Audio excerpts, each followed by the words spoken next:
నమస్తే welcome to Sakshi business. This is Shahida. Stock మార్కెట్లలో ఐపీఓలకు తెగ డిమాండ్ ఉంటుందన్న సంగతి తెలిసిందే. ఇక్కడ లిస్టింగ్ గెయిన్స్ ఎక్కువగా ఉంటాయి. ప్రముఖ కంపెనీల నుంచి వచ్చే ఐపీఓల గురించి వేరే చెప్పాల్సిన పని లేదు. వీటిని సబ్స్క్రైబ్ చేసుకునేందుకు ఇన్వెస్టర్లు ఎగబడుతూ ఉంటారు. చాలా వరకు ఐపీఓలు మార్కెట్ లాభ నష్టాలతో సంబంధం లేకుండా రాణిస్తూ ఉంటాయి.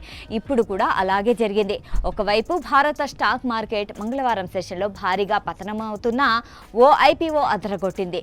ఇష్యూ ధరతో పోలిస్తే 35% ప్రీమియం నమోదు చేయడమే కాకుండా మళ్లీ అప్పర్ సర్క్యూట్ కొట్టడంతో ఇందులో షేర్లు వచ్చిన వారికి లాభాల పంట పండింది. అదే రీకోడ్ స్టూడియోస్ ఐపీఓ మే 5 నుంచి 7 మధ్య బిడ్డింగ్ జరగగా మే 12న బీఎస్ఈ ఎస్ఎంఈ ఎక్స్చేంజ్లో లిస్టింగ్ అయింది. ఇష్యూ ధర కేవలం 158గా ఉండగా 35% ప్రీమియంతో 213.10 వద్ద ఓపెన్ అయింది. అక్కడితోనే ఆగకుండా మళ్లీ 5% అప్పర్ సర్క్యూట్ కొట్టి 223.75 వద్ద స్థిరపడింది. ఇది ఇష్యూ ధరతో పోలిస్తే ఏకంగా 42% ఎక్కువ రావడం విశేషం. మార్కెట్ విలువ 177 కోట్లుగా నమోదైంది. దీంతో ఈ ఐపీఓలో షేర్లు వచ్చిన వారు జేబులు నింపుకున్నారు.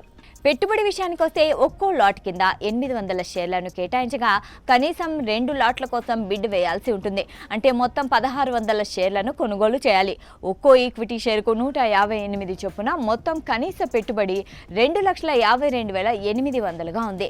ఇక లిస్టింగ్ ప్రైస్ 213.10 వద్ద చూస్తే ఒకేసారి చేతికి 3.40 లక్షలు వచ్చాయి.